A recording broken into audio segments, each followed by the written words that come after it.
आज रत्नागिरीमध्ये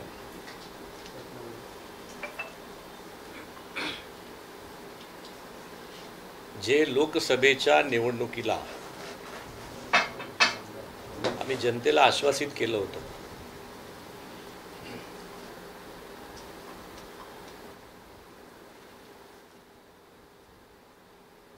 जर राणेसाहेब लोकसभेला महायुतीचे उमेदवार निवडून आले, केंद्रात आमचं सरकार बसलं, मोदी साहेब पुन्हा पंतप्रधान झाले, तर सिंधुदुर्ग रत्नागिरीमध्ये रोजगाराचं नवीन पर्व सुरू होईल. त्या दृष्टीने आम्ही प्रयत्न करू. लोकांकडे आम्ही खासदार मागितले, लोकांकडे आम्ही कालच्या विधानसभेत आमदार मागितले, लोकांनी भरभरून आम्हाला मतं दिली.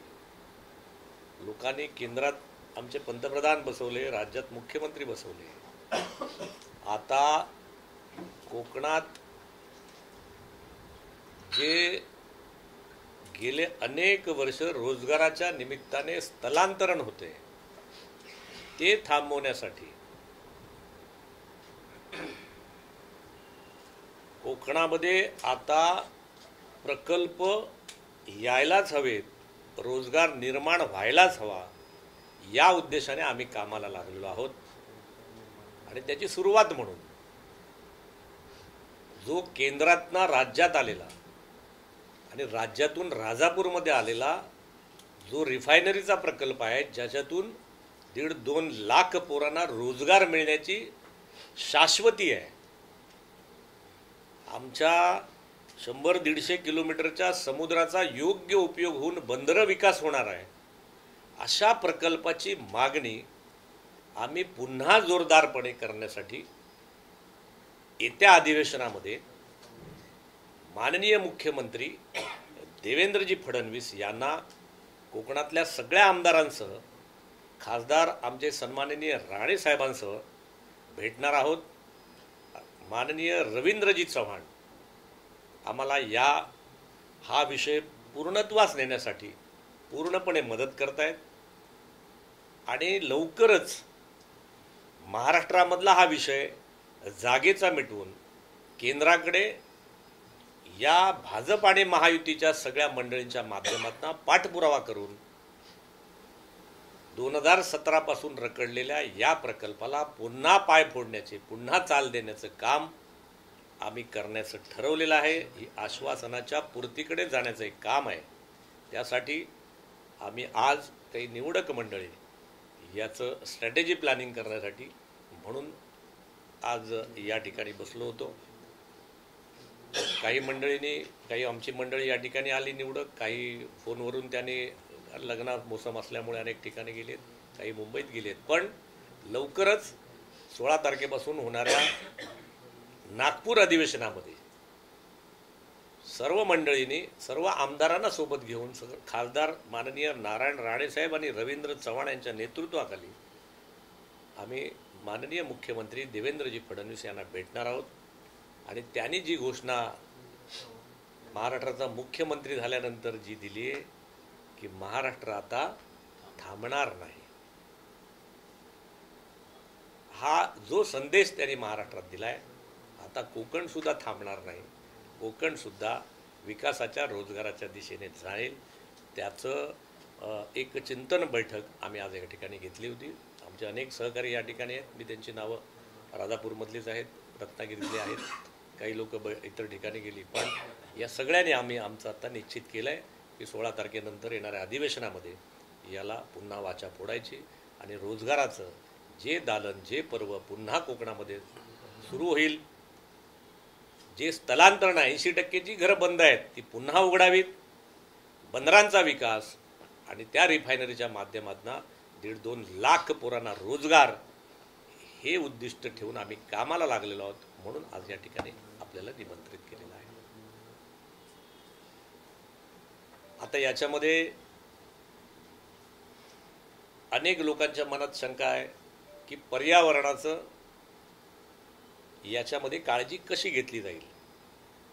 म्हणून आमचा आग्रह राहणार आहे की पर्यावरणाची पूर्ण काळजी घेऊन युरो 6चे सगळे गोष्टीचा अवलंब करून हा प्रकल्प या ठिकाणी व्हावा, रोजगार अभिमुख असलेला प्रकल्प व्हावा क्रमांक 1. आणि जे आजपर्यंत अनेक नेते म्हणतायत, जे मागच्या सरकारात म्हणतायत, ह्या सरकारात म्हणतायत की लोकांना हवा असेल तर होईल, 8,500 10,000 एकराचे 7-12 घेऊनच मंडळी आज इकडे, म्हणजे 10,000 एकर जागेवरती आमच्या जागेवर करा असं म्हणणारी मंडळीनंच आम्ही विधिमंडळाच्या त्या बैठकीला घेऊन जाणार आहोत. म्हणजे लोकांचा जो आग्रह आहे ना, लोकांना हवा असेल तर होईल, म्हणजे ज्यांच्या जमिनी आहेत असे सगळे आमचे शेतकरी बांधव ज्यांचे 10,000 एकराचं ज्या भागातलं तेच येतील आणि आमच्या जागेमध्ये हा प्रकल्प करा असा आग्रह त्या ठिकाणी करतील. म्हणजेच ज्यांचा काही पापड मोडतो आहे की लोकांना हवा असला तर होईल, लोकांना नको तर नाही होणार, ज्यांच्या जागा जात आहेत तेच लोक हो म्हणणार आहेत, अशा प्रकारचं शिष्टमंडळ आम्ही लवकरच माननीय मुख्यमंत्र्यांच्या भेटीला जाणार आहोत. बोला, काय विचार असेल ते. जैतापूर अणुऊर्जा प्रकल्प पण करणार काय? नाही, आज आपला रिफायनरीचा विषय नाही. आज आम्ही त्या ह्याच्यासाठी आम्ही सगळे जमलो, त्याची समिती निराळ आहे, मग त्यांना आणखीन घेऊन परत. नाही नाही, आज आमच्या अजेंडा, आजच्या बैठकीच्या निमित्ताने 100% आहे ना, वाय नॉट. तो पण केंद्राचाच प्रकल्प आहे, तो चालू व्हावा आमचा आग्रहच आहे. तुम्ही आता 10.5 किंवा 8,000 एकर जमिनीचा उल्लेख केला, रिफायनरी कुठं करावी असं तुमचं म्हणणं आहे? जिथे स्वेच्छेने लोक जागा देतील तिथे, जिथे समुद्र किनारा जो पोर्ट बांधण्यासाठी उपलब्ध होईल तिथे, पण राजापुरातच करा असा आमचा आग्रह आहे. आता या ठिकाणी आमचे कोण कोण आलेत ते पण सांगतो, आमचा परिचय करून देतील. तावडे, तुमची किती जागा आहे? स्वतःची 150 एकर जागा आहे, द्यायला तयार आहे. माझ्या आईची 100 एकर आहे, सदाशिव तांबे. माझ्या आईचं नाव चंद्रकांता बापू तांबे. गावाचं नाव सांग. गोटिवरे, सागर गोटिवरे. जरा पहिल्यापासून परत सांगा मोठ्याने जरा. सदाशिव बापू तांबडे माझं, आणि माझ्या आईची जागा 100 एकर आहे, साखर गोटिवरे गाव मुक्काम. तावडे सांगा. काय करूया माहितीये का, एक एक सांगतायत ना. किंवा सगळ्यात ते बाईट. नाही नाही, एक मिनिट, हे छान चाललंय तावडे. माईक सगळी नाही, ते नंतर घ्या, पण आता एकदा सांगू दे ना, एकदा ट्रायल होऊ दे, परत घ्या. नाही, तावडेने परत सांगा. लिहिणारे पण आलेत ना. प्रल्हाद सुभाष तावडे, राहणार विलिये. माझी 150 एकर जमीन आहे विलियामध्ये. माझं नाव फारुख अब्दुल्ला साखरकर. मी म्हणजे डोंगरगावचा शेतकरी. माझी स्वतःची जागा 50 ते 55 एकर आहे. प्लस माझ्या कुटुंबातली आहे, त्यांनी पण संमती दिली आहे. आणि ते सर्व 7-12 आणि संमती जे आहे ते शासनतर्फे आम्ही दाखल केले 1.5 ते 2 वर्ष अगोदर. आणि तुम्ही कुठे काम केलंय ते सांगा. मी सौदीला ॲज अ मार्केटिंग स्पेशलिस्ट होतो रॅकेट बँकेच्या कंपनीमध्ये. मी आरामको कंपनीमधला म्हणजे तिथला म्हणजे नियोजन, एमिशन कंट्रोल्स वगैरे म्हणजे तिथे स्वच्छता आणि म्हणजे एन्व्हायरमेंटचा म्हणजे कसा ऱ्हास नाही होणार ह्या दृष्टिकोनातून म्हणजे जे जे काय हे राखवायचे, जसं इथे म्हणतात ना की म्हणजे विनाशकारी होईल, म्हणजे प्रदूषणमुक्त म्हणजे हे करा म्हणून, ते तसं काय नाही. मी म्हणजे तिथल्या प्रकल्पांचं म्हणजे पाहणी केलेली आहे आणि तिथे म्हणजे सर्व एन्व्हायरमेंट ला साजेसं म्हणजे असं वातावरण असतो. पुढे नाव सांग. माझं नाव विनायक नागेश कदम, गाव बारसू. आम्ही 2019-20 बारसू गावातले जेवढे शेतकरी आहेत ते 5,500 ते 6,000 जमिनीचे 7-12 आणि मान्यता सरकारकडे सबमिट केलेले आहे. कलेक्टर साहेबांकडे ते पेपर दिलेले आहेत आणि स्थानिक शेतकऱ्यांनी ऑलरेडी त्यांच्याने मागण्या केलेल्या आहेत की आम्हाला काय पाहिजे, कसं पाहिजे. रोजगार मुलांसाठी, की मुलांना दत्तक घेणं, त्यांना शिक्षण देणं, मुलींना दत्तक घेणं, त्यांना शिक्षण देणं. कारण प्रकल्प काय 1-2 दिवसात होत नाही, 7 ते 8 वर्ष जातात प्रोजेक्ट व्हायला. आणि त्या 7 ते 8 वर्षामध्ये त्या मुलांना ट्रेन करून ज्या कॅटेगरीच्या नोकऱ्या आहेत 28 रिफायनरीमध्ये, त्याच्यामध्ये त्यांना शिक्षण देऊन केमिकल इंजिनियर असतील, एन्व्हायरमेंट डिपार्टमेंट असेल, डक्टिंगची कामं असतील, पायपिंगची कामं असतील, ते कोर्स त्यांना देऊन त्या मुलांना अपॉइंट करावं आणि सर्वांना सरसकट प्रकल्पग्रस्त दाखला देऊन सगळ्यांना ते द्यावं. कारण काही जमिनी जातात, काही जमिनी लोकांच्या नाही आहेत, ते भूमिहीन आहेत, मग त्यांचं काय, मग त्यांना पण सरकारने प्रकल्पग्रस्त दाखला द्यावा. आणि त्यांच्यासाठी काही उपाययोजना कराव्या असं आम्ही सरकारकडे ऑलरेडी मागण्या दिलेल्या आहेत आणि सरकारने त्याचा विचार करावा. किती जागा आहेत? सतेज जागा आमच्याकडे 5,500 ते 6,000 एकरची आम्ही गाववाल्यांनी संमती दिलेली आहे सरकारने. सतेज पर्यावरणावरती बोल. सतेज मी ओळख बोललो सर. बोल आधी, पण नंतर परत सेपरेट घ्या. ते आहेत ना प्रिंट मीडियावाले आहेत ना, बोल ना. मी इथं या बाबतीत बोलतोय कारण मी तिथं आरामकोचा सर्टिफाईड ट्रेनर आहे. आरामकोच्या विविध ज्या रिफायनरी आहेत तिथल्या मुलांना ट्रेनिंग देणं आणि मग जॉबवर त्यांना कन्फर्म होणं वगैरे या सगळ्या प्रक्रियेमध्ये मी होतो. तर त्यामुळे मला असं सांगायचं आहे की जी गैरसमज आहे, आपण ती त्या गावातल्या लोकांची चुकी म्हणता येणार नाही, त्यांना कोणतरी चुकीचं माहिती दिलेली आहे, गैरसमज पसरवलेले आहेत. तर त्या संदर्भात आपल्याला एक थोडंसं आउटलाईन आपल्याला सांगता येईल की मुख्यत्वे पोल्युशन जे आहे, पर्यावरणाची ऱ्हास जी आहे ती म्हणतो 3 भागांमध्ये, एक पाणी, एक हवा आणि एक जमीन. तर जे पाण्याचा जो विषय आहे, पाण्यामध्ये जे काय पर्यावरणाची ऱ्हास होणार आहे किंवा त्याचा प्रॉब्लेम होणार आहे असं जे म्हणताय, तर तो 0 डिस्चार्ज आहे. म्हणजे टोटल तिथलं पाणी हे रिसायकल करून तिथंच वापरलं जाणार आहे. आपल्याला सगळ्यांना माहिती आहे त्या पूर्ण रिफायनरीमध्ये 40% एरिया हा हिरवा असणार आहे, पूर्ण हिरवागार असणार आहे. तर हा जो हिरवा आहे त्याला पाणी कुठलं लागणार, तर ती रिफायनरीचंच पाणी वापरलं जाणार आहे. म्हणून आपण जे म्हणतो ती झाडं पूर्ण वाढतात आणि पूर्ण हिरवळ तयार होते. वेगवेगळ्या जगातल्या रिफायनरी आहेत तिथं सगळीकडे हिरवळ तयार झालेली आहे. आपण ते म्हणू शकत नाही की तिथं पोल्युशन आहे म्हणून. तर तो एक विषय आहे. हवा जी म्हणतो आपण, त्या हवेमध्ये पोल्युशन मुख्यत्वे हे सल्फरचं होतं. तर आता पूर्वीच्या जे रिफायनरी होत्या त्या BS4 होत्या. आता ही BS6 जर आपण विचार केला तर पूर्वी 50 ppm होतं, ते आता 10 ppm वर आलेलं आहे. त्याच्या पुढे जाऊन आपण जी आता सर्वात अद्ययावत टेक्नॉलॉजी आहे, कॉन्सोल V म्हणून जी टेक्नॉलॉजी आहे, जी सल्फर रिकव्हरीसाठी 99.9% जी रिकव्हरी करते, ती आपण इथं आग्रही मागणी करू शकतो की आम्हाला ती लावून हवे, जेणेकरून सल्फर हे जे आहे उत्सर्जन आहे ते हे एकदम अत्यल्प होईल. त्याच्यानंतर जे जमिनीवरचं आहे, तर जमिनीवर आपल्याला माहीत आहे कुठेही ते प्रदूषण होणार नाही जमिनीवर, कारण सगळ्यांनाच बघता येईल. तिथं ज्या कमिट्या असतात त्या स्थापन केलेल्या आहेत, त्या जर कमिट्याचा आपण आग्रह केला, लोकल म्हणून जर आग्रह केला की लोकल कमिटी जी हवी, जी पर्यावरणाची सगळं त्याच्यावर पाहणी करेल, अशी जर कमिटीची जर आपण आग्रही मागणी केली तर ते ह्या सगळ्या जे प्रदूषण आपण म्हणतो जे होईल तर त्याच्यावर पूर्ण त्यांचा वॉच असेल. म्हणजे ह्याच्यामध्ये हा जो प्रकल्प आहे तो प्रदूषण विरहित असेल. तर म्हणून आपण जे आग्रही मागणी सगळ्यांनी ठेवली पाहिजे की हा झाला पाहिजे. कारण जे जगातले आता आपण उदाहरणार्थ सौदीमध्ये जे म्हणतात की रास तनुरा रिफायनरी आहे, त्या रिफायनरीच्या पाण्यावरच बाजूला 2 ते 3 गोल्फ कोर्स आहेत, अतिशय सुंदर, वर्षानुवर्ष चालू आहेत, त्याच पाण्यावर आहेत. मग हे जे शक्य आहे, ह्या सगळ्या गोष्टी शक्य आहेत. आपण ह्याच्यामध्ये बघितलं, जामनगरच्या रिफायनरीमध्ये बघितलं, तिथं आंब्याचं उत्पादन जे बघितलं, सगळ्यापेक्षा एकरी जे उत्पादन आहे ते सर्वात जास्त तिथं आहे, एक्सपोर्ट जास्त होतोय. या सगळ्या गोष्टीचा विचार केला तर आपले जे गैरसमज आहेत, जे स्थानिक लोकांचे गैरसमज आहेत ते दूर करणं जरुरी आहेत.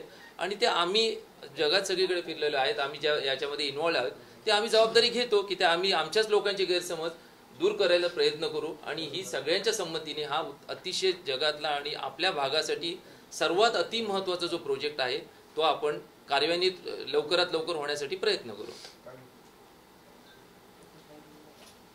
आमचं प्रेम जे आहे ते प्रकल्पावरच्या पेक्षा रोजगार जास्त मिळावा याच्यासाठी. त्यामुळे हा प्रकल्प गेले 2017 पासून येऊ घातलेला आहे. माझं इतर मंडळींना पण सांगणं आहे, माझं काही सामंत बंधूंचं माझं काही हे नाही आहे. उलट आम्ही त्यांना पण कन्व्हिन्स करू, ते पण बरोबर येतील. त्यांचं म्हणणं काय, लोकांना हवा असेल तर होईल, त्यांना पण त्या विचारात येतील, ते पण असतील त्या बैठकीत. सगळ्यांच्या शंकाचं निरसन करून, अगदी विरोधी पक्षाची मंडळी असली त्यांचं पण शंकाचं निरसन करू आणि हा प्रकल्प व्हावा. हा जो आमचा 2017 पासूनचा आग्रह आहे, गेले 10 वर्ष आम्ही लढतो आहोत. 2 पिढ्यांचं नुकसान झालेलं आहे. तरुण पोरं शाळेतनं बाहेर पडतायत इंजिनियर होऊन, अनेक पदवी घेऊन. त्या लोकांना इथे रोजगार उपलब्ध नाही. आता कोकणातला रोजगार कोकणानेच निर्माण करावा. आपल्या पोरांना सांभाळायला मुंबई आणि पुण्यात जाण्याची वेळ येऊ नये असं आमचं आग्रहाचं मागणं या आमच्या माननीय मुख्यमंत्री देवेंद्रजी फडणवीस यांच्याकडे आग्रहाचं राहणार आहे. आणि त्यांच्या सोबतीने, नारायण राणे साहेबांच्या सोबतीने, रवी चव्हाणांच्या सोबतीने, माननीय उदयजी सामंतांच्या सोबतीने, किरण सामंतांच्या सोबतीने, सगळ्यांच्या सब समाज को लिए साथ में आगे है बढ़ते जाना, या न्यायाने आम्ही हा प्रकल्प मार्गी लावण्याचा प्रयत्न करणार आहोत. स्थानिक आमदार म्हणतात की रिफायनरी विषय माझ्यासाठी संपलेला आहे. आता त्यांच्यासाठी जरी असं ते म्हणले असतील तरी आम्ही त्यांना कन्व्हिन्स करू आणि पुन्हा सुरू करू. हा फक्त राजापूर विधानसभेपुरता मर्यादित नाही, हा कोकणाच्या कल्याणाचा विषय आहे. त्यामुळे आम्हाला विश्वास आहे, आम्ही स्थानिक आमदारांना सुद्धा विश्वासात घेऊ. जिकडे राजन साळवी कन्व्हिन्स झाले होते तिथे किरण सामंत कन्व्हिन्स व्हायला काय कठीण आहे. राजन साळवी कन्व्हिन्स होतेच की, झालेच होते की, त्यांनीच तर सांगितलं. त्यामुळे किरण सामंत तर आमचेच आहेत. त्यांना योग्य प्रकारे पटवून त्यांच्या शंकांचं निरसन केलं आणि हे सगळ्यांशी बोलून माननीय मुख्यमंत्र्यांकडेच आम्ही बसणार आहोत. आणि मुख्यमंत्र्यांचा सुद्धा आग्रह आहे हा प्रकल्प व्हावा, तो पुन्हा एकदा याला चालना देण्याचं काम आम्ही करू. नंदू तुला काय बोलायचं? साहेब, बारसूमध्ये सॉइल टेस्टिंग केली होती, त्याचा अहवाल पॉझिटिव्ह आला की निगेटिव्ह?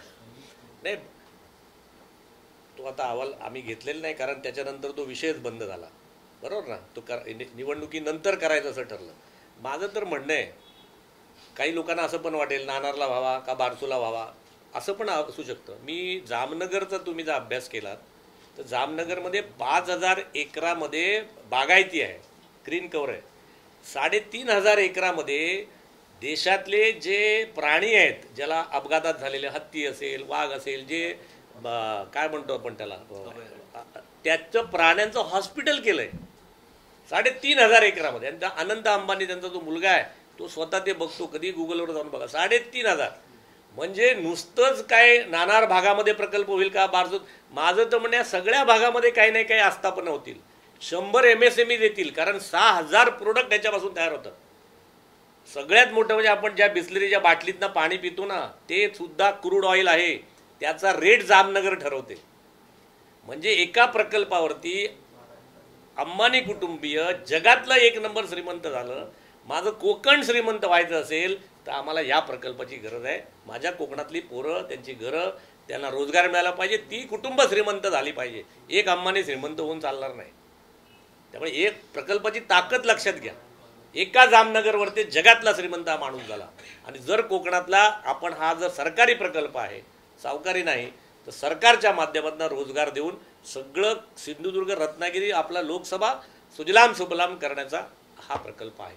म्हणून ज्यांचं अजून, म्हणून पर्यावरणात याने सांगितलं, जागेचं त्यांनी सांगितलं, ज्यांनी काम केलं त्यांनी सांगितलं, पुन्हा एकदा याला चालना देण्याचं काम माननीय मुख्यमंत्री देवेंद्रजी फडणवीस पुन्हा मुख्यमंत्री झाल्यामुळे आमच्या आशा पल्लवित झालेल्या आहेत.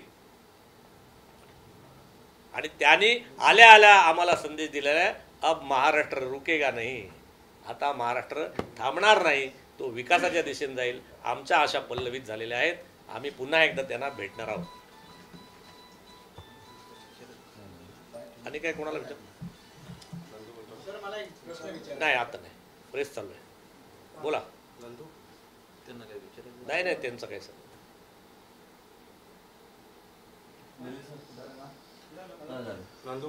नंदू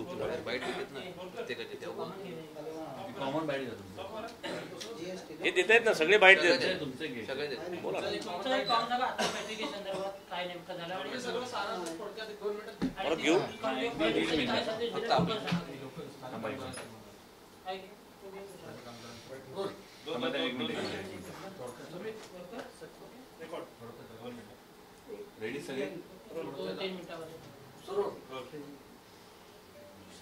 आज रत्नागिरीमध्ये होऊ घातलेल्या किंवा येणाऱ्या किंवा प्रायोजित असलेल्या रिफायनरी प्रकल्पाचं पुन्हा त्या ठिकाणी माननीय मुख्यमंत्री देवेंद्र फडणवीस साहेबांना भेटून येणाऱ्या अधिवेशनामध्ये हा मुद्दा मांडण्यासाठी आग्रह करणे आणि पुढील वर्षभरामध्ये हा प्रकल्प पुन्हा सुरू होईल यासाठी आमच्या सगळ्या रिफायनरी समर्थकांची बैठक होती. या बैठकीमध्ये ज्यांच्या जागा, ज्यांना हवा आहे अशीच मंडळी आणि ज्यांच्या जागा आहेत अशा मंडळींचं आम्ही एक गट माननीय मुख्यमंत्र्यांना भेटणार आहोत. नारायण राणे साहेबांच्या मदतीने, माननीय रवींद्र चव्हाणांच्या मदतीने, माननीय उदय सामंतांच्या मदतीने, आमच्या सगळ्या आमदारांच्या मदतीने आपण जाणार आहोत. देवेंद्र फडणवीस साहेब पुन्हा मुख्यमंत्री झाल्यामुळे आणि त्यांनी जो संदेश दिलाय, महाराष्ट्र नाही रुकेगा, महाराष्ट्र आता थांबणार नाही, आम्हाला आता कोकण सुद्धा थांबणार नाही, कोकणाच्या पोरांना सुद्धा रोजगार हवा आहे, ह्याचा आम्ही आग्रह ठेवणार आहोत.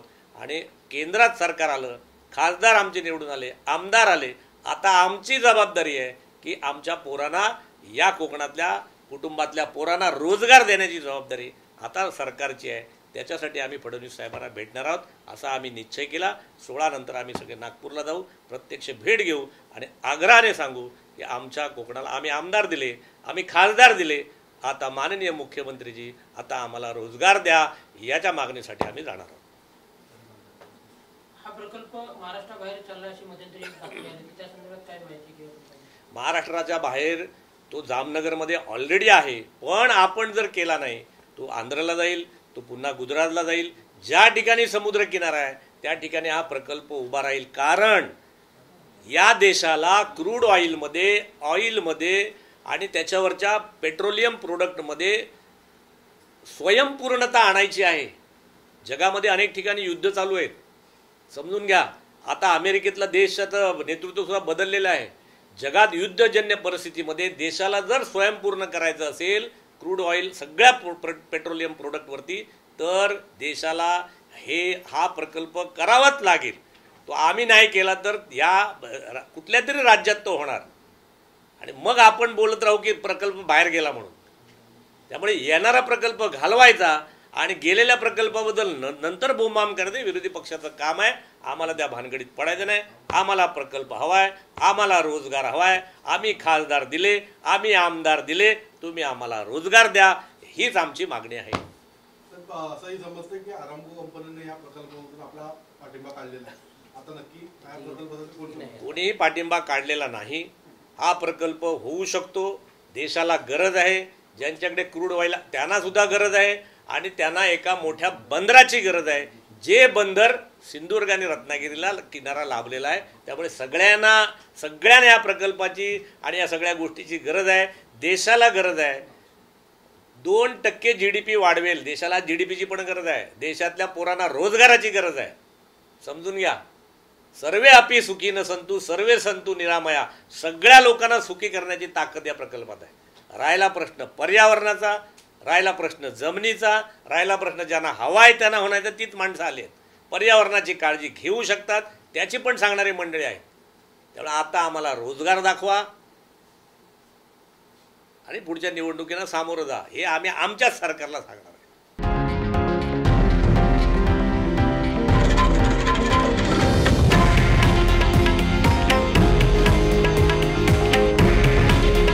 हे आहे देशातील नंबर 1 न्यूज नेटवर्क आणि आपण पाहत आहात TV9 मराठी. काळजी तुमची, हित महाराष्ट्राचं.